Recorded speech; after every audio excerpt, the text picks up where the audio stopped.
Hello বন্ধুরা, happy স্কুলের পক্ষ থেকে সবাইকে অনেক অনেক শুভেচ্ছা। আশা করি আমরা সবাই অনেক ভালো আছি। আজকের ভিডিওটা একটু অন্যরকম, আর এই কারণে আজকের স্টুডিওটাও কিন্তু একটু অন্যরকম। আমরা সবাই জানি যে আর কিছুদিন পরেই কিন্তু আমাদের এইচএসসি বোর্ড ফাইনাল পরীক্ষা, এবং এই পরীক্ষাতে আইসিটি কিন্তু খুবই গুরুত্বপূর্ণ একটি বিষয়। এটা সায়েন্স আর কমার্স প্রত্যেকের জন্য গুরুত্বপূর্ণ, এবং এই আইসিটি বিষয়ে আমরা যাতে ভালো করতে পারি সেই ধ্যান ধারণা থেকে আজকের ভিডিওটিতে মূলত আমরা আমাদের যে যতগুলো শিক্ষা বোর্ড আছে সবগুলো শিক্ষা বোর্ডের উপর ভিত্তি করে প্রথম যে অধ্যায়টা আছে আমাদের আইসিটির, বিশ্বগ্রাম ও বাংলাদেশ প্রেক্ষিত, এই অধ্যায়টির উপর আমরা একটি সাজেশন তোমাদেরকে দেব।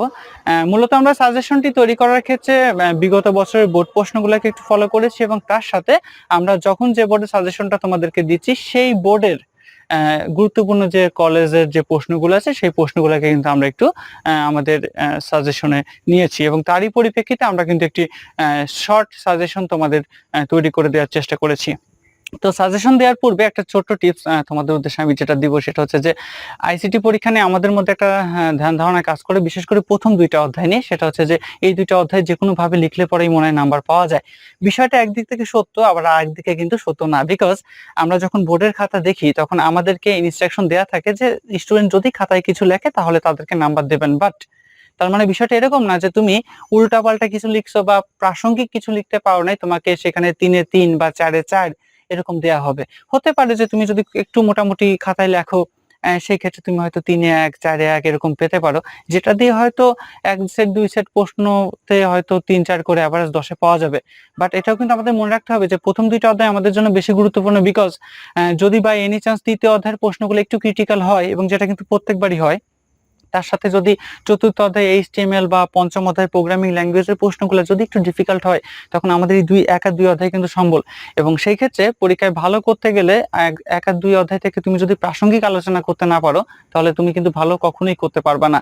সো আমার সাজেশনটা হচ্ছে এটাই যে আজকে যে সাজেশনটা আমি তোমাদের দিচ্ছি, আমি আশা করি পরীক্ষায় তোমাদের এই সাজেশনটা কমন থাকবে, এবং সেই ক্ষেত্রে তোমরা এই টপিকগুলো কিন্তু খুব ভালো করে বাসায় পড়বা। প্রত্যেকটা শিক্ষা বোর্ডের থেকে কোন কোন টপিকগুলো ইম্পর্টেন্ট সেগুলো আমি প্রথমে আলোচনা করে দিচ্ছি বোর্ড ওয়াইজ, এবং সেখানে আমি দেখো স্ক্রিনে তোমরা একটা লেখাটা দেখতেও পারবা। এবং এই সাজেশনটা নেওয়ার পরে যদি কোনো শিক্ষা বোর্ডের শিক্ষার্থীর কোনো টপিক নিয়ে প্রবলেম হয়, বা যদি আমার কথা তোমাদের কাছে ক্লিয়ার মনে না হয়, তাহলে অবশ্যই তোমরা কমেন্ট করে জানাবা, আমি অবশ্যই চেষ্টা করব তোমাদের উত্তর দেওয়ার। এবং সেই সঙ্গে আজকে আমরা যেমন প্রথম ভিডিওটা দিচ্ছি, এটা হচ্ছে আইসিটির প্রথম অধ্যায়ের উপরে, একই সাথে সাথে খুব তাড়াতাড়ি আমরা দ্বিতীয় তৃতীয় চতুর্থ পঞ্চম প্রত্যেকটা চ্যাপ্টারের উপরেই কিন্তু আমরা একটি গবেষণামূলক সাজেশন তোমাদেরকে দেওয়ার চেষ্টা করব। আশা করি আমাদের প্রত্যেকের পরীক্ষাটাই এই সাজেশন ফলো করলে অনেক ভালো হবে। তো চলো আজকে আমরা প্রথমেই দেখব যে রাজশাহী বোর্ডের সাজেশনটা কি। আশা করি তোমাদের সবার কাছে খাতা কলম রেডি আছে, এবং ভিডিওতেও টপিকগুলো দেখা যাচ্ছে, এবং ভিডিওটি পজ করে তোমরা টপিকগুলো একটু বারবার একটু শুনে লিখে নিও। তো আমাদের রাজশাহী বোর্ডের জন্য প্রথমেই গুরুত্বপূর্ণ যে টপিকটা সেটা হচ্ছে বায়োমেট্রিক্স। রাজশাহী বোর্ডের এটা খুবই গুরুত্বপূর্ণ একটা টপিক বা রাজশাহী বোর্ডের জন্য। তো বায়োমেট্রিক্স এর কিন্তু অনেকগুলা সেকশন আছে। তো সেই সেকশনগুলোর মধ্যে ফিঙ্গারপ্রিন্ট এবং ডিএনএ, এই দুইটা টপিক একটু ভালো করে পড়বা তোমরা। এরপরে চলে আসো বিশ্বগ্রামের ক্ষেত্র। আমরা সবাই জানি যে প্রথম অধ্যায়ের একটা অর্ধেক অংশ জুড়েই কিন্তু বিশ্বগ্রাম নিয়ে আলোচনা করা আছে, এবং বিশ্বগ্রামটা কোথায় কোথায় ব্যবহার করা হয়, যেমন বিশ্বগ্রাম কৃষিতে ব্যবহার করা হয়, বিশ্বগ্রাম যোগাযোগে ব্যবহার করা হয়, ইত্যাদি যে বিষয়গুলো আছে। তো এখানে এতগুলো সেক্টর, বিশ্বগ্রামের প্রায় 10টা-11টা সেক্টর নিয়ে বিভিন্ন বইয়ে আলোচনা করা আছে। তো সবগুলো সেক্টরের মধ্যে রাজশাহী বোর্ড আমাদেরকে যে গুলো গুরুত্বপূর্ণ বলছে সেটা হচ্ছে কৃষিতে আইসিটি, অর্থাৎ বিশ্বগ্রামের যে টপিকটা আছে আইসিটিটা আমরা কিভাবে কৃষিতে অ্যাপ্লাই করতে পারি, এটা কিন্তু খুবই গুরুত্বপূর্ণ। এর সঙ্গে আছে গবেষণায় আইসিটি, এবং এটা কিন্তু খুবই একটা মানে নন মেজর টপিক, আমরা সাধারণত এটা পড়ি না যে গবেষণাতে আইসিটি কিভাবে ব্যবহার করা হয়, বাট রাজশাহী বোর্ডের জন্য এটা কিন্তু খুবই গুরুত্বপূর্ণ। এরপরে আসে ই কমার্স। বর্তমান যুগে কিন্তু চলছে ই কমার্সের উপর ভিত্তি করে। আমরা বাংলাদেশে এখন বিভিন্ন ই কমার্স সাইট আছে, দারাজকে তো আমরা সবাই চিনি, দারাজ থেকে অনলাইনে কেনাকাটাও করি। সো ই কমার্স টপিকটা কিন্তু খুবই ইম্পর্টেন্ট। এবং তার সঙ্গে যে জিনিসটা আছে চিকিৎসা, এবং চিকিৎসার মধ্যে একটা টপিক আছে টেলিমেডিসিন, এটা কিন্তু খুব ভালো করে পড়তে হবে। আশা করি তোমরা খাতায় লিখে নিয়েছো, আর স্ক্রিনে অবশ্যই দেখতে পাচ্ছ। এরপর যে টপিকটা আছে সেটা হচ্ছে বায়ো ইনফরমেটিক্স।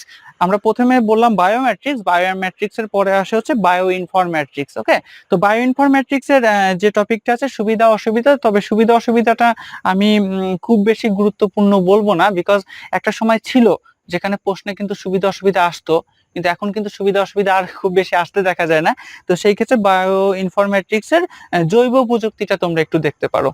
হ্যাঁ, জৈব প্রযুক্তিটা একটু ইম্পর্টেন্ট আছে, যদিও একটা কথা আমি এখানে বলবো যে জৈব প্রযুক্তির টোটাল অংশটা কিন্তু আমাদের এবারকার শর্ট সিলেবাসে দেওয়া নেই।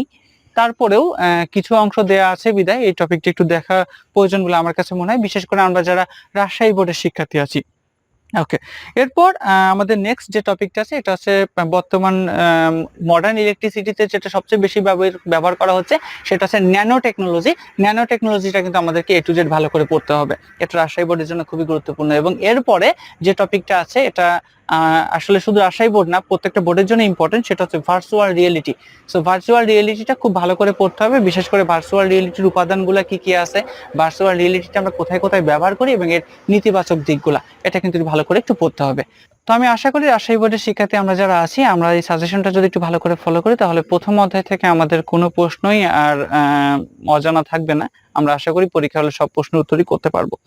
এরপর আমাদের জন্য আছে যেটা, সেটা হচ্ছে ঢাকা বোর্ড। তো ঢাকা বোর্ডের বিষয়টা হচ্ছে, ঢাকা বোর্ড কিন্তু একটু প্রত্যেকবারই ওদেরকে ঢাকা বোর্ডকে প্রেডিক্ট করা যায় না। ঢাকা বোর্ডের কাজ হচ্ছে ইউনিক প্রশ্ন তৈরি করা। তবে ঢাকা বোর্ডের একটা বিশেষত্ব আছে যে তারা স্ট্যান্ডার্ড প্রশ্ন করে। তো ঢাকা বোর্ডের বিভিন্ন কলেজকে আমরা যে এতদিনে যা অ্যানালাইসিস করতে পেরেছি এবং বিগত বছরের বোর্ড প্রশ্নগুলো আমরা দেখেছি, যদিও মাঝে কয়েকটা বছর কিন্তু আইসিটি পরীক্ষা হয়নি, তারপরেও ঢাকা বোর্ডের আমরা যেটা দেখেছি সেখানে আমরা সবচেয়ে ইম্পর্টেন্ট যেটা আমার কাছে মনে হয়েছে সেটা হচ্ছে ভার্চুয়াল রিয়েলিটি। সো ভার্চুয়াল রিয়েলিটিটা কিন্তু খুব ভালো করে পড়তে হবে। এরপরে চলে আসো বায়োমেট্রিক্স। এবং আমার কাছে আমি যেটা দেখেছি আসলে প্রত্যেকটা বোর্ডের জন্যই কিন্তু এই দুইটা টপিক খুব ইম্পর্টেন্ট, ভার্চুয়াল রিয়েলিটি আর বায়োমেট্রিক্স। তো বায়োমেট্রিক্স এর মধ্যে যে টপিকটা ঢাকা বোর্ডের শিক্ষার্থীরা একটু ভালো করে পড়বা সেটা হচ্ছে ফিঙ্গারপ্রিন্ট, ফেস রিকগনাইজেশন এবং তার সাথে ডিএনএ শনাক্তকরণ, এটা কিন্তু আমাদের লাগবে। আচ্ছা, এরপরে আমাদের নেক্সট যে টপিকটা আছে সেটা হচ্ছে ক্রায়োসার্জারি। চিকিৎসার একটা বিশেষ একটা পদ্ধতি বা প্রসেস ক্রায়োসার্জারি, আমরা সবাই এটা জানি। তো এটা কিন্তু একটু ভালো করে আমাদেরকে পড়তে হবে।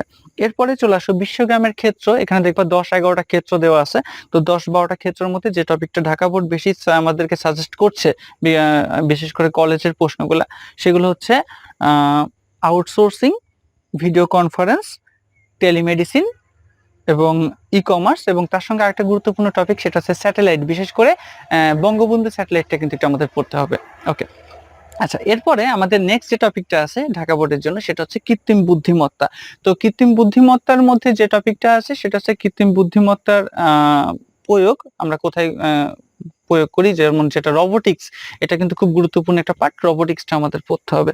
আচ্ছা, এবং ফাইনালি ঢাকা বোর্ডের জন্য আরেকটা গুরুত্বপূর্ণ টপিক সেটা হচ্ছে এই প্রথম অধ্যায়ের শেষে যে টপিকটা সেটা হচ্ছে কম্পিউটার ব্যবহারের নৈতিকতা, বা যেটাকে কম্পিউটার ইথিক্স বলে।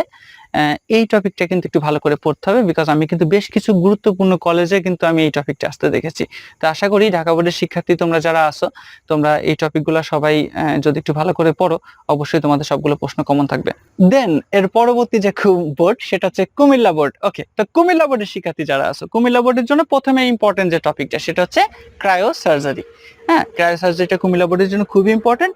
এরপরে বিশ্বগ্রামের ক্ষেত্রের মধ্যে থেকে যে টপিকগুলো তোমরা পড়বা সেই টপিকগুলো হচ্ছে কৃষিতে আইসিটি, এগ্রিকালচারে আইসিটিটা আমাদের, আইসিটিটা আমরা এগ্রিকালচারে কিভাবে ব্যবহার করি এটা পড়তে হবে। ফাইনালি আমরা আইসিটিটা ব্যবহার করে কিভাবে চিকিৎসা দিচ্ছি, আই মিন যেটাকে টেলিমেডিসিন বলে, এটা একটু পড়তে হবে। স্যাটেলাইটটা একটু পড়তে হবে, এবং এর সাথে যে জিনিসটা আছে সেটা হচ্ছে ই লার্নিং। ই লার্নিংটা কিন্তু খুবই গুরুত্বপূর্ণ একটি টপিক, এটা হচ্ছে আমাদের কুমিল্লা বোর্ডের জন্য ই লার্নিং। এবং ই লার্নিং এর মধ্যে একটা টপিক আছে দেখবা ইবুক, ইবুকটা কিন্তু একটু ভালো করে পড়বা। এবং আরেকটা টপিক আছে সেটা হচ্ছে গবেষণা। এই রাজশাহী বোর্ডে এটা আমরা আলোচনা করেছি, রাজশাহী বোর্ডের মতো গবেষণাটা কিন্তু, গবেষণা মানে আইসিটিটা আমরা গবেষণাতে কিভাবে অ্যাপ্লাই করতে পারি, এটা কিন্তু কুমিল্লা বোর্ডের জন্য কিন্তু ইম্পর্টেন্ট। আচ্ছা, এরপর যেটা আসে সেটা হচ্ছে যে কৃত্রিম বুদ্ধিমত্তার ক্ষেত্র সমূহ, যেমন ফাজি লজিক, তারপরে আদার্স আরো অনেকগুলো টপিক আছে, এই টপিকগুলো কিন্তু এটা আমাদের ভালো করে পড়তে হবে। তো কৃত্রিম বুদ্ধিমত্তার ক্ষেত্রগুলো পড়ার পর এরপরে আমাদেরকে যেটা পড়তে হবে সেটা হচ্ছে যে কম্পিউটার ব্যবহারের নৈতিকতা, এটা কিন্তু খুব ইম্পর্টেন্ট কুমিল্লা বোর্ডের জন্য। আচ্ছা, এরপর আমরা দেখতে পাচ্ছি সেটা হচ্ছে যে ভার্চুয়াল রিয়েলিটি। ভার্চুয়াল রিয়েলিটিটা কিন্তু খুবই ইম্পর্টেন্ট, এটা খুব ভালো করে পড়তে হবে। ইনফ্যাক্ট ভার্চুয়াল রিয়েলিটি আর বায়োমেট্রিক্স আমি প্রত্যেকটা বোর্ডের সাজেশনে যেটা বলছি যে এই দুইটা টপিক কিন্তু প্রত্যেকটা বোর্ডের জন্য ইম্পর্টেন্ট। ওকে, সো ভার্চুয়াল রিয়েলিটিটা খুব ভালো করে পড়বে, এবং একটু আগে যেটা বললাম বায়োমেট্রিক্স, বায়োমেট্রিক্সটা আমাদের পড়তে হবে, বিশেষ করে বায়োমেট্রিক্সের ডিএনএ এবং ফিঙ্গারপ্রিন্ট। সাধারণত আমি কুমিল্লা বোর্ডের কলেজের যে প্রশ্নগুলো যখন দেখলাম, আমি দেখলাম যে বায়োমেট্রিক্স থেকে তারা যে প্রশ্নগুলো করেছে ম্যাক্সিমামই কিন্তু ডিএনএ এবং ফিঙ্গারপ্রিন্ট থেকে করেছে। হ্যাঁ, তো এটা কিন্তু খুব ইম্পর্টেন্ট। এরপরে আমাদের যেটা আছে সেটা হচ্ছে যেটা আমাদের পড়তে হবে সেটা হচ্ছে বায়ো ইনফরমেটিক্স এর ক্ষেত্র, এবং বায়ো ইনফরমেটিক্স এর ক্ষেত্রটা কিন্তু খুবই গুরুত্বপূর্ণ, এটা আমাদের একটু পড়তে হবে। তো আমরা যারা কুমিল্লা বোর্ডের শিক্ষার্থী আছি, আমরা যদি এই সাজেশনটা ফলো করি, আমি আশা করি যে আমাদের পরীক্ষায় শতভাগ কমন আমরা পেয়ে যাব। তো এরপর আমাদের যেটা আছে ময়মনসিংহ বোর্ড। ময়মনসিংহ বোর্ডের ক্ষেত্রে যদি আমরা বলি, ময়মনসিংহ বোর্ডের প্রথম যে টপিকটা সেটা হচ্ছে বিশ্বগ্রামের ক্ষেত্র। অ্যাকচুয়ালি ময়মনসিংহ বোর্ডের যে কলেজগুলোকে আমরা দেখেছি, বিশ্বগ্রামের ক্ষেত্র থেকে তাদের প্রশ্নগুলো আমরা বেশি দেখেছি, এবং সেখানে তারা যে টপিকগুলোকে সিলেক্ট করেছে সেটা হচ্ছে মোবাইল কমিউনিকেশনটা একটু ভালো করে পড়তে হবে, সামাজিক যোগাযোগ মাধ্যম, এই টপিকটা কিন্তু আমি বলবো ময়মনসিংহ বোর্ডের জন্য বেশি ইম্পর্টেন্ট। ঠিক আছে, আচ্ছা, তো এখানে সামাজিক যোগাযোগ মাধ্যমের পরে যে টপিকটা আছে সেটা হচ্ছে টেলিমেডিসিন। আচ্ছা, টেলিমেডিসিনের পরে আমরা ই লার্নিংটা একটু পড়বো আমরা যারা ময়মনসিংহ বোর্ডের আছি। এরপরে খুবই গুরুত্বপূর্ণ টপিক, প্রত্যেকটা বোর্ডের জন্য গুরুত্বপূর্ণ, সেটা হচ্ছে ভার্চুয়াল রিয়েলিটি। ভার্চুয়াল রিয়েলিটিটা কিন্তু আমাদের পড়তে হবে। এরপরে আসো সেটা হচ্ছে বায়োমেট্রিক্স। তো বায়োমেট্রিক্স এর মধ্যে যে টপিকটা আমাদের লাগবে, বায়োমেট্রিক্স এর অনেকগুলো খাত। তো সেক্ষেত্রে আমি দেখতে পেয়েছি যে ময়মনসিংহ বোর্ড মূলত বায়োমেট্রিক্স এর মধ্যে থেকে ডিএনএ, ফিঙ্গারপ্রিন্ট এবং আইরিশ এই তিনটা পার্ট থেকেই প্রশ্ন করেছে। সো আমার কাছে সাজেশন এই তিনটা। এরপরে তোমাদের ময়মনসিংহ বোর্ডের জন্য আমি বলবো ন্যানো টেকনোলজি টপিকটা খুবই ইম্পর্টেন্ট, এটা লাগবে। আমার নাম ময়মনসিংহ বোর্ডে বেশ কিছু কলেজে আমি প্রশ্নটা আসতে দেখেছি। এরপর যেটা আসে সেটা হচ্ছে ক্রায়োসার্জারি। ক্রায়োসার্জারিটা পড়তে হবে, এবং ফাইনালি কম্পিউটার ক্রাইম বা কম্পিউটার ব্যবহারের নৈতিকতা যে পার্টটা আছে সেই টপিকটা একটু পড়তে হবে। তো আমরা যদি ময়মনসিংহ বোর্ডের শিক্ষার্থী যারা আছি এটা যদি ফলো করি, আশা করি আমাদের ময়মনসিংহ বোর্ডের আর কোনো অসুবিধা থাকবে না। এরপর যেটা যে বোর্ডকে নিয়ে আলোচনা করবো, এই বোর্ডটা খুবই একটা মানে আনপ্রেডিক্টেবল একটা বোর্ড, সেটা হচ্ছে যশোর বোর্ড। এবং যশোর বোর্ডের শিক্ষার্থীদের প্রতিনিয়ত একটা টেনশন থাকে যে অন্যান্য যে কোনো বোর্ডের চাইতে যশোর বোর্ডের প্রশ্নটি একটু ঘুরানো হয়, একটু কঠিন হয়। এবং আইসিটিতেও কিন্তু একই ঘটনাটা আমি দেখেছি। তো সেই ক্ষেত্রে যশোর বোর্ডের জন্য আমি যেটা বলবো সেটা হচ্ছে যশোর বোর্ডের শিক্ষার্থীদের কিন্তু মানে যে টপিকটা পড়বা প্রত্যেকটা লাইন ভালো করে পড়বা, বিকজ উদ্দীপকটা ভিতর থেকে তৈরি করা হয়। যশোর বোর্ডের প্রশ্ন কঠিন হওয়ার মেইন রিজন কিন্তু এটা, যে উদ্দীপক থেকে প্রশ্ন, বইয়ের একটা ভিতর থেকে একটা 5 লাইন দিয়ে তারা প্রশ্ন করে। এর কারণে কিন্তু আমরা অনেক সময় পরীক্ষা হলে বুঝতে পারি না যে আমাদের কোনটা এসেছে। তো এই কারণে ইন্টারনাল টপিকগুলো ভালো করে পড়তে হবে। তবে যদি বলো যে ওভারঅল একটা সাজেশন প্রথম অধ্যায়, তাহলে আমি বলবো ভার্চুয়াল রিয়েলিটি, বায়োমেট্রিক্সটা পড়বা যেখানে ডিএনএ ফিঙ্গারপ্রিন্টটা পড়তে হবে। এরপরে ন্যানো টেকনোলজিটা আমাদের খুব ভালো করে পড়তে হবে, কম্পিউটার ব্যবহারের নৈতিকতা পড়তে হবে, এবং তার সাথে আমাদের যেটা আছে সেটা হচ্ছে বায়ো ইনফরমেট্রিক্স। এই বায়ো ইনফরমেটিক্সের জৈব প্রযুক্তিটা কিন্তু খুব ভালো করে পড়তে হবে। স্ক্রিনে আশা করি দেখা যাচ্ছে, সবাই তুলে নিতে পারবা। এরপরে যদি বলো বিশ্বগ্রামের ক্ষেত্র, বিশ্বগ্রামের ক্ষেত্রগুলোর মধ্যে আছে ইমেইল, তারপর আছে video conference, teleconference, e learning এবং গবেষণা।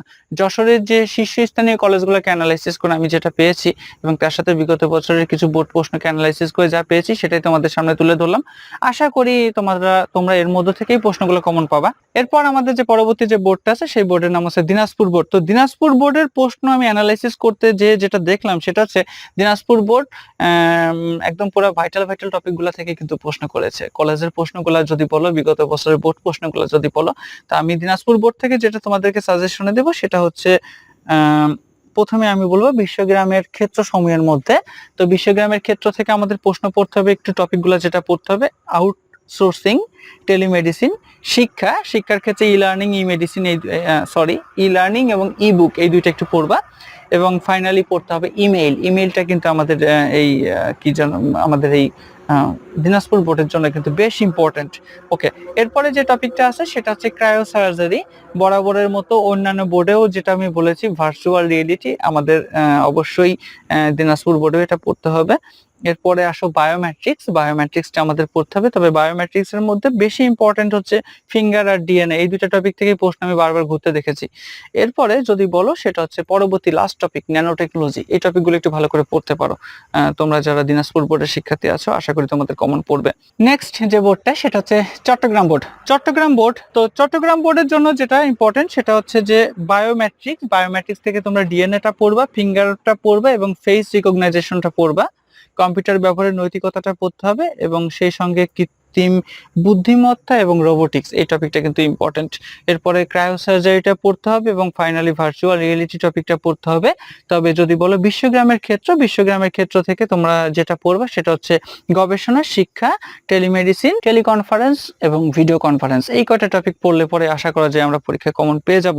তো এরপর আমাদের নেক্সট যে বোর্ড সেই বোর্ডটা হচ্ছে বরিশাল বোর্ড। তো বরিশাল বোর্ডের জন্য আমাদের যে গুরুত্বপূর্ণ টপিক সেটা হচ্ছে ভার্চুয়াল রিয়েলিটির পরে আছে বায়োমেট্রিক্স, বায়োমেট্রিক্স এর মধ্যে যে টপিকটা পড়তে হবে সেটা হচ্ছে ফিঙ্গার এবং ডিএনএ। এর সাথে ক্রায়োসার্জারিটা পড়তে হবে আমাদের বরিশাল বোর্ডের জন্য। ক্রায়োসার্জারির সঙ্গে ন্যানো টেকনোলজিটা খুবই ইম্পর্টেন্ট, এবং বিশ্বগ্রামের ক্ষেত্র থেকে আমাদের পড়তে হবে আউটসোর্সিং, ই কমার্স, চিকিৎসা, কৃষি, শিক্ষা। এই টপিকগুলো কিন্তু একটু ভালো করে পড়তে হবে। ওকে, আচ্ছা, এরপরে আমাদের আরেকটা টপিক একটু খুবই গুরুত্বপূর্ণ, সেটা হচ্ছে কৃত্রিম বুদ্ধিমত্তার উপকারী এবং অপকারী দিকটা। আমি কিন্তু বেশ কিছু কলেজ প্রশ্নে আসতে দেখেছি, বরিশালের কৃত্রিম বুদ্ধিমত্তা থেকে প্রশ্ন করেছে তারা, সো এটা একটু পড়তে হবে। এরপরে আমাদের আরেকটা শিক্ষা বোর্ড আছে, এই শিক্ষা বোর্ডটা হচ্ছে মাদ্রাসা শিক্ষা বোর্ড। তো মাদ্রাসা শিক্ষা বোর্ডের প্রশ্নগুলো আমি যতটুকু অ্যানালাইসিস করেছি, কিছু মাদ্রাসার নাম, কিছু বড় বড় মাদ্রাসার প্রশ্ন আমি দেখেছি। তো এই প্রশ্নগুলো দেখে আমি বিশেষ করে বোর্ডের প্রশ্নগুলো দেখে আমার কাছে যে জিনিসটা মনে হচ্ছে যে মাদ্রাসা বোর্ডের প্রশ্নগুলো কিন্তু বেশ ক্রিটিক্যাল করা হয়। আমাদের মধ্যে একটা ধারণা কাজ করে যে মাদ্রাসার প্রশ্ন মানে সহজ হয়, বাট আমি কিন্তু যতটুকু দেখেছি মাদ্রাসা বোর্ডের প্রশ্ন কিন্তু সহজ হয় না। তো সেক্ষেত্রে মাদ্রাসা বোর্ডের জন্য ইম্পর্টেন্ট যে টপিকটা তোমাদের পড়তে হবে সেটা হচ্ছে ক্রায়োসার্জারিটা একটু ভালো করে পড়বা তোমরা, ভার্চুয়াল রিয়েলিটিটা পড়বা, এবং এর সাথে হচ্ছে বায়োমেট্রিক্স এর মধ্যে ডিএনএ এবং ফিঙ্গারটা একটু পড়তে হবে।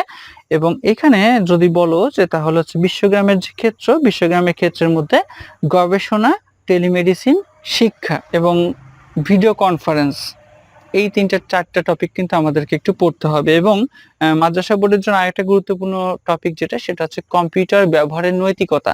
এটা কিন্তু খুবই ইম্পর্টেন্ট। হ্যাঁ, এটা আমাদের মাদ্রাসা বোর্ডের জন্য খুবই ইম্পর্টেন্ট, এটা আমাদের পড়তে হবে। তো এর পরবর্তীতে আমরা যে বোর্ডটা নিয়ে আলোচনা করবো, আমাদের আজকে শেষ বোর্ড, সেটা হচ্ছে সিলেট বোর্ড। তো সিলেট বোর্ডের জন্য যেটা, সেটা হচ্ছে ভার্চুয়াল রিয়েলিটি। এরপর আমরা পড়বো হচ্ছে কম্পিউটার ব্যবহারের নৈতিকতা।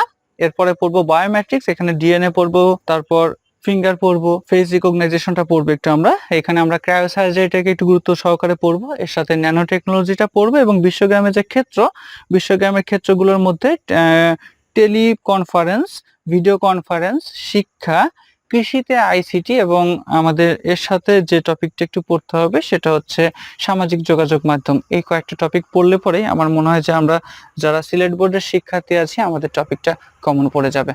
তো আশা করি আমরা সম্পূর্ণ ভিডিওটা, যে যে শিক্ষা বোর্ডের আছি তারা সম্পূর্ণ ভিডিওটা, সেই শিক্ষা বোর্ডের ভিডিওটা অন্তত দেখেছি। টপিকগুলো আমাদের সবারই কমন থাকবে পরীক্ষায়, যদি আমরা একটু ভালো করে পড়তে পারি। পরবর্তী ভিডিও আমরা খুব তাড়াতাড়ি আপলোড করব। সে পর্যন্ত ধন্যবাদ সবাইকে।